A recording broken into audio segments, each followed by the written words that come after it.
Recostai-vos aqui enquanto vou além orar. E levando consigo Pedro e os 2 filhos de Zebedeu, começou a entristecer-se e a angustiar-se muito. Então lhes disse: a minha alma está cheia de tristeza até a morte, ficai aqui e vigiai comigo. E indo um pouco adiante, prostrou-se sobre o seu rosto, orando e dizendo: Pai, se é possível, passa de mim este cálice, todavia não seja conforme eu quero, mas como tu queres. E voltando para os seus discípulos, achou-os adormecidos, e disse a Pedro: então, nem uma hora pudestes vigiar comigo? Vigiai e orai, para que não entreis em tentação. Na verdade, o espírito está pronto, mas a carne é fraca. Amém? Meus irmãos, Jesus, ele está em um lugar chamado Getsemane, ou, como alguns já conhecem, já sabem, prensa de azeite, lugar de espremer. E como tudo que Jesus fez durante o seu ministério terreno, tudo havia um propósito e havia a intenção também de nos ensinar. Jesus, como homem, ele teve a necessidade de se preparar para este ministério. No capítulo 4 do Evangelho de Mateus, nós vamos ver Jesus falando que Jesus foi levado pelo Espírito ao deserto, e lá ele foi tentado pelo inimigo.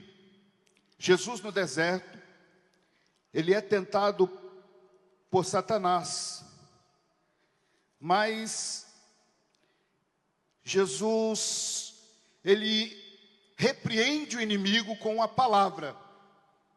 E toda vez que Satanás lhe sugeria algo, como no versículo 3, chegando-se ele, o tentador, disse: se tu és o Filho de Deus, manda essas pedras se tornem em pães.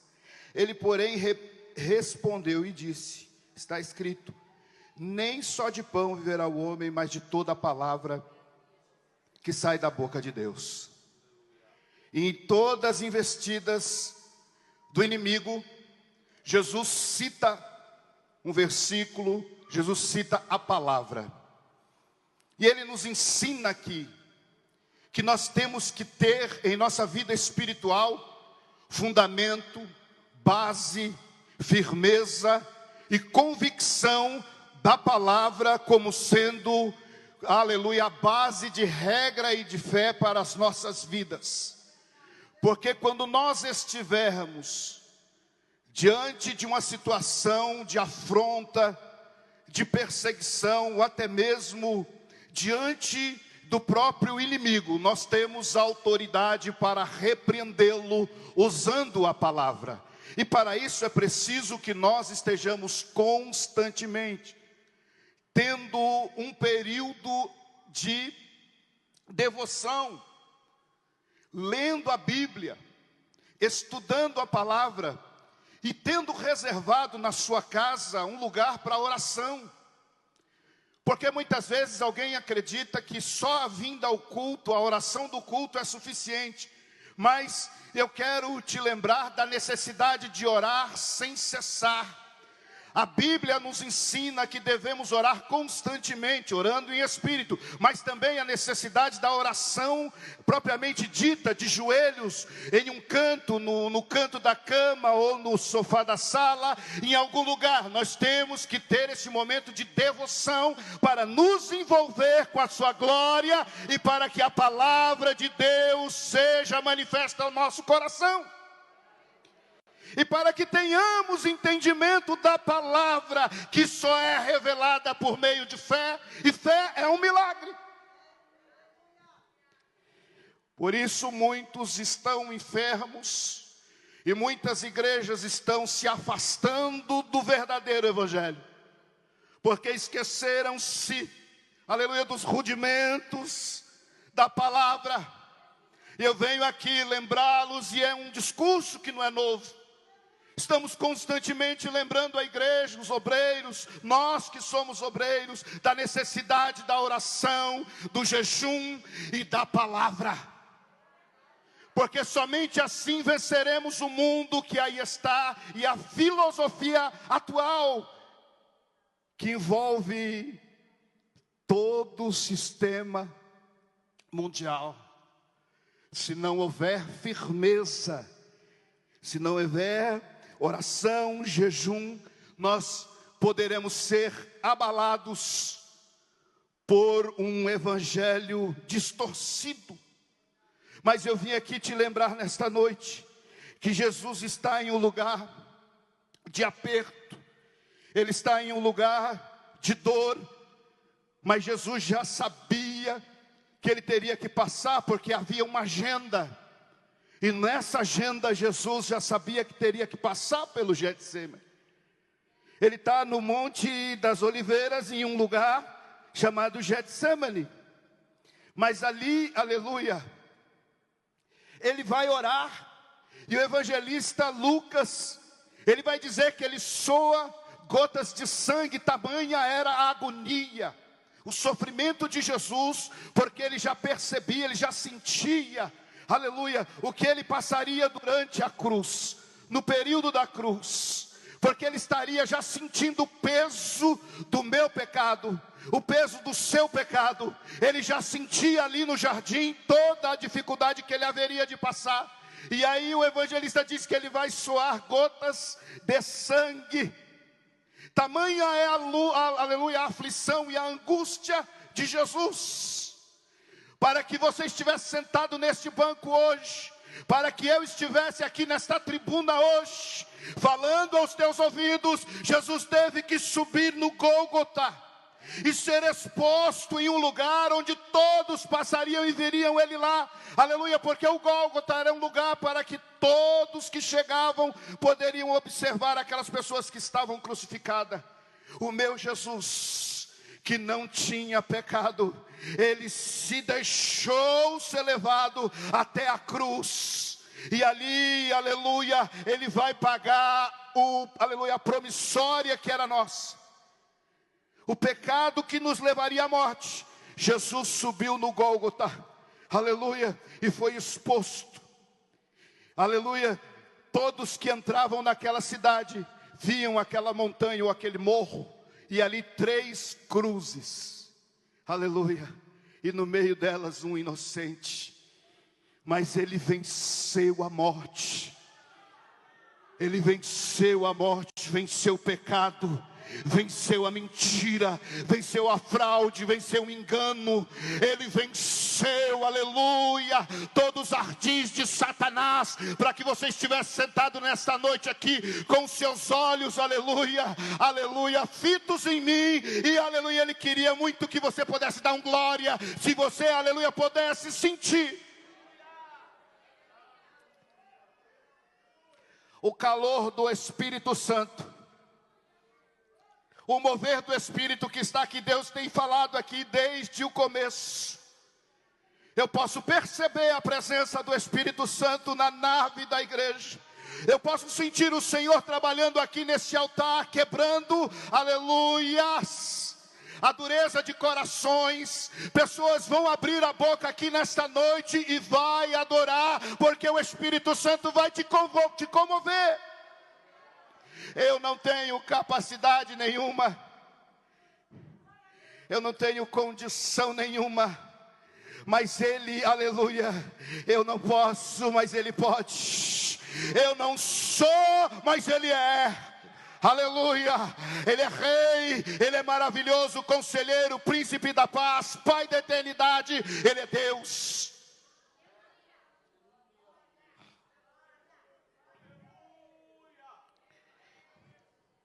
E como Jesus, de forma didática, ele vai até o monte, até aquele lugar, no Getsemane. ele nos ensina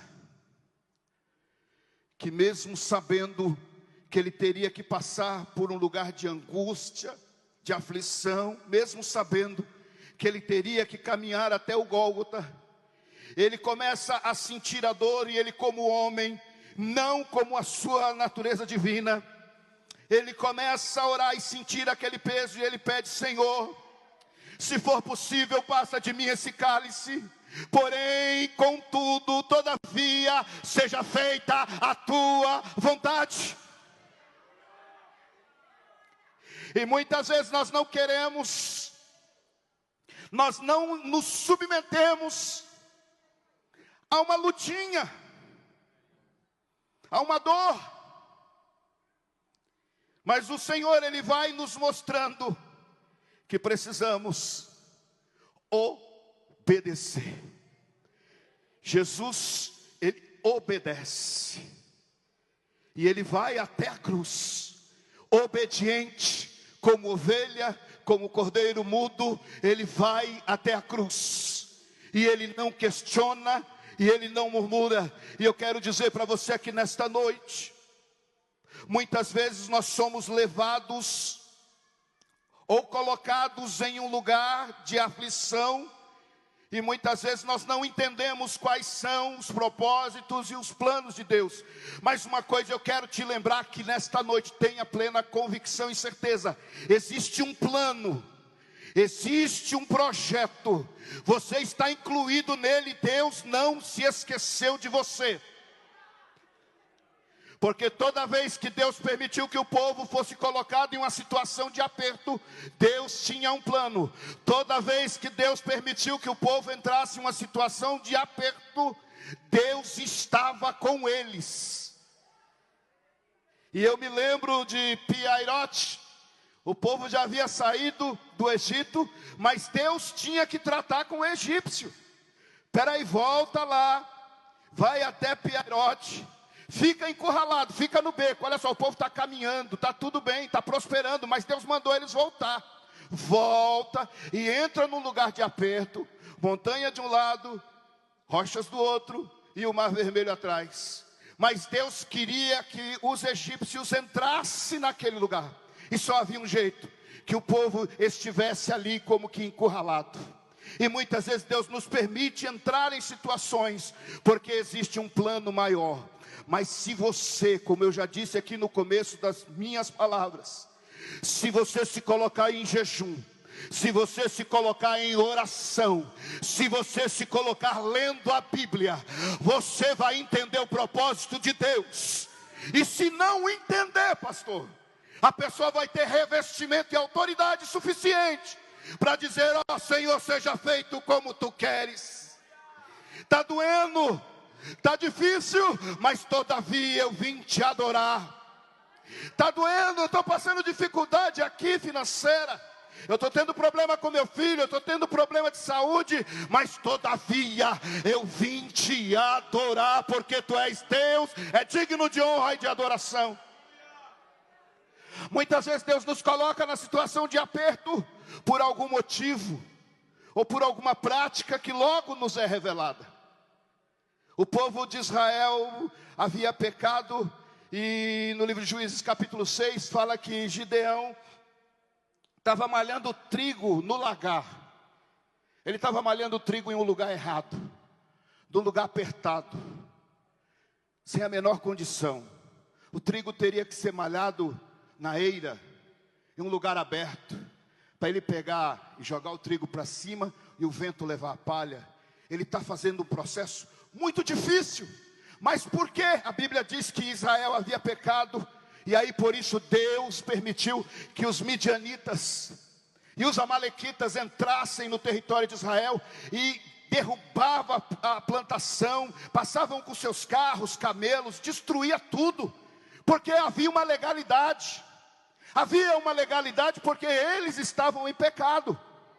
Mas aí Deus fala que Gideão estava malhando a trigo no lagar. Mas Deus olha para Gideão e vê o seu esforço, a sua vontade de prosperar, de vencer.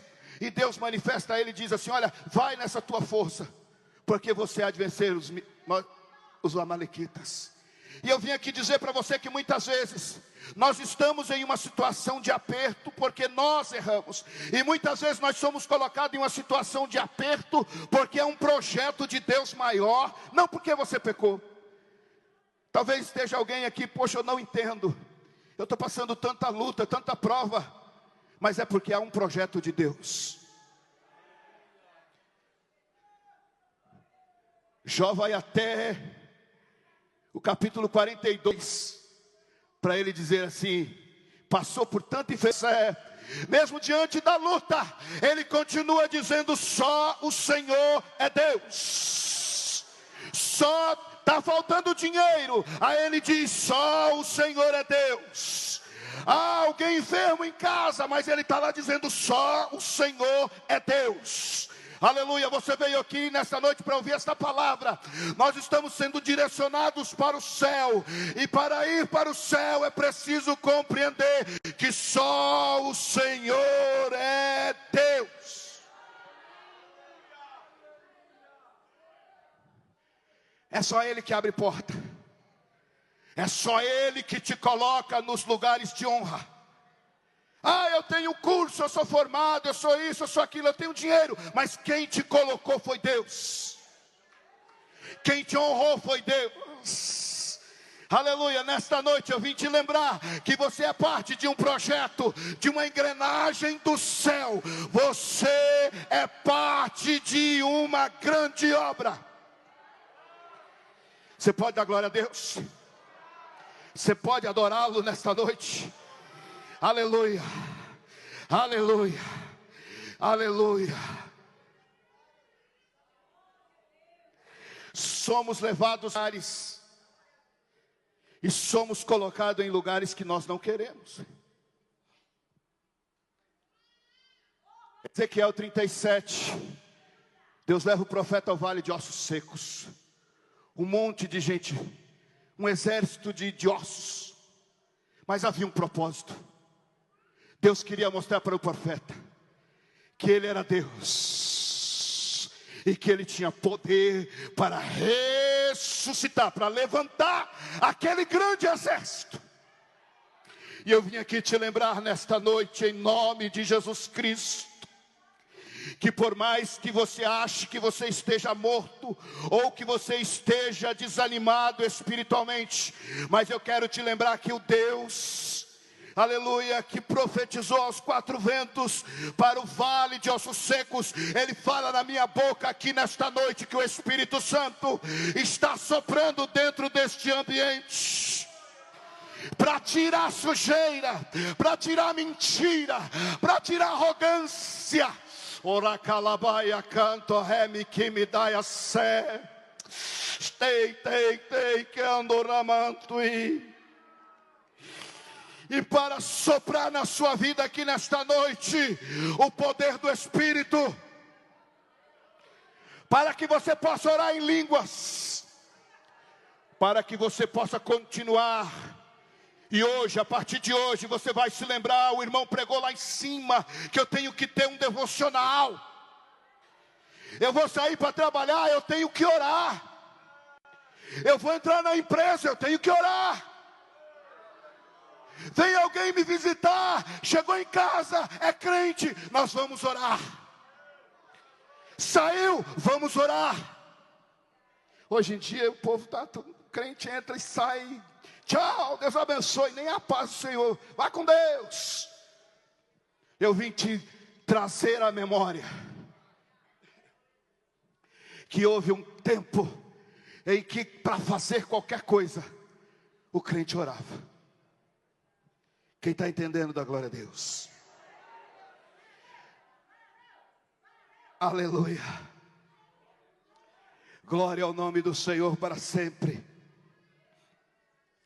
Eu quero dizer e continuar lembrando a vocês que sem oração, sem jejum, você se torna uma presa fácil. Se não lê a Bíblia, o inimigo entra com mentiras, com outros tipos de culto, E se a gente não vigiar, nós daqui a pouco estamos abrindo brechas para que o inimigo entre dentro da igreja. E uma coisa que a estratégia do diabo agora, pastores, a estratégia do diabo agora é que, né, quem já ouviu falar do cavalo de Troia? Põe lá dentro. Ele deixa o crente desviado dentro da igreja.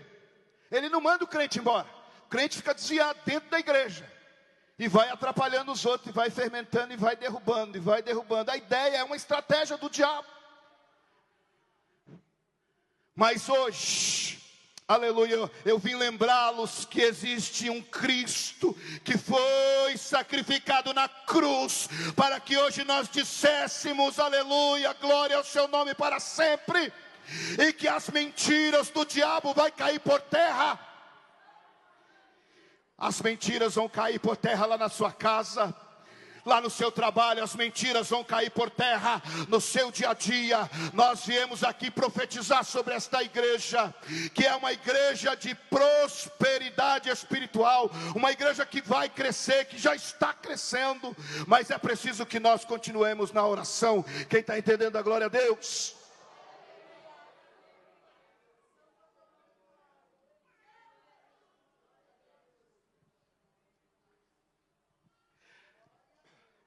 Ezequiel 37, no vale de ossos secos, Deus manda ele profetizar, e Deus envia sopra o vento, que vai, aleluia, levantar aquele exército. Gideão, Deus fala com ele, e ele toca a trombeta e vem 32 mil. Aí Deus fala assim, é pouco, é muito. Diga aos medrosos e os covardes que volte. Volta 22 mil, sobra 10. Aí ele vai e fala assim, não, vai lá no ribeiro. Aquele que beber a água como um cão, você separa. Aí sobra só 300. Aleluia. Quando ficou 10 mil, Gideão falou, é com esses que eu vou. E Deus falou, não, é com 300. Para mostrar para mim e para mostrar para você que sem ele nós não somos nada. E aí vem uma dica do céu para você. Gideão venceu aqueles exércitos, não foi com espada, não foi com flecha, não foi com armas bélicas propriamente de guerra, mas ele usou cântaros e tocha. E é isso que eu quero profetizar sobre a tua vida. Deus tem armas espirituais para nos dar. Deus tem cântaro, tem tocha, tem fogo para colocar na tua boca e na tua mão aqui nesta noite. Se você crê, você sai daqui nessa noite com esta palavra, revestido com autoridade para rejeitar toda e qualquer proposta do diabo. Não é? A mulher no trabalho do irmão está lá se insinuando, se oferecendo, ele já chama para conversar. Vem aqui, irmã, vem aqui, vem aqui. Eu sou servo de Deus, sou salvo, eu tenho uma esposa, eu sou casado. Eu quero te dizer que Jesus Cristo te ama e Ele quer te salvar. Não vai ficar disfarçando, protelando, deixando para amanhã. Porque tem gente que acha bonito ser elogiado, ser cortejado. Mas se você é casado, se você é casada, já deixa bem claro que você é isso, casado ou casada, ou comprometido, ou noivo, ou namorando, e que você é crente, lavado no sangue do Cordeiro. Chama essa Jezabel, chama essa mulher de Potifar aí, e diga para ela, olha só porque eu estou falando isso, alguém precisa ouvir isso, pastor. Eu estou orando, eu estou orando, eu estou orando. E se ela está se insinuando, já chama logo, não deixa prosseguir não.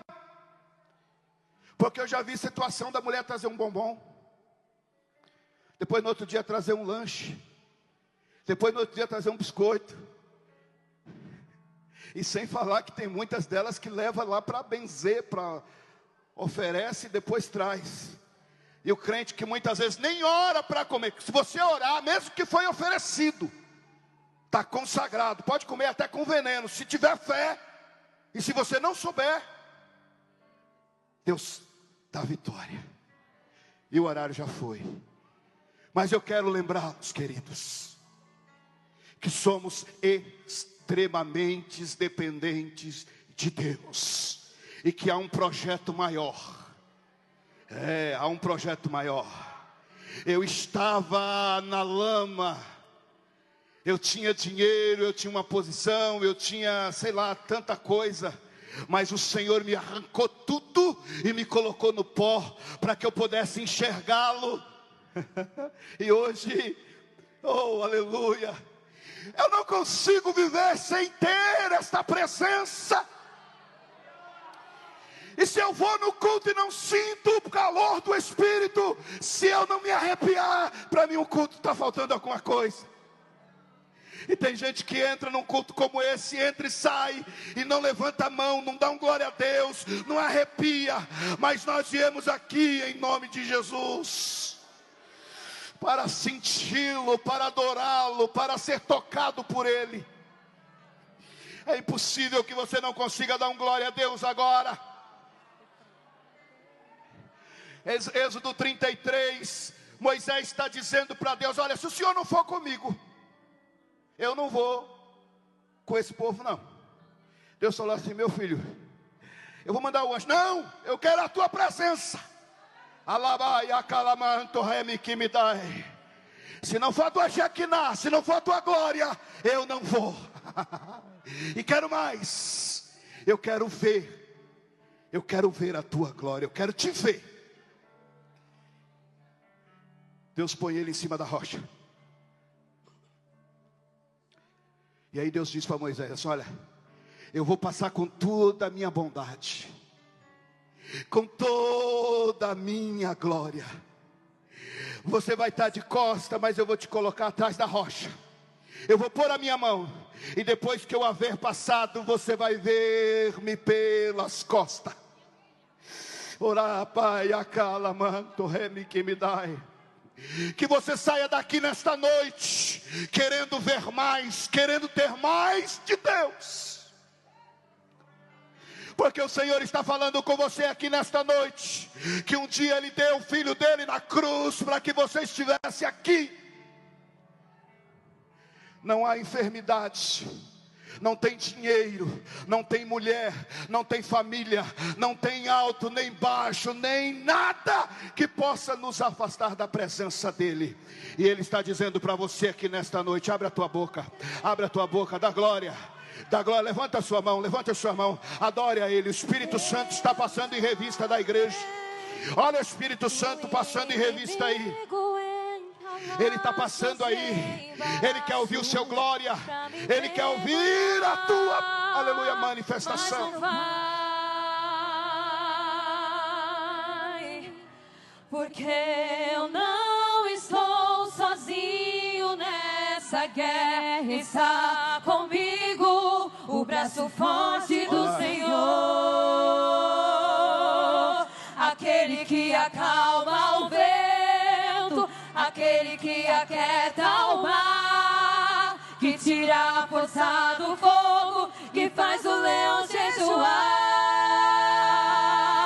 O Deus que derruba as muralhas, da estéril faz mãe de filhos, é o mesmo que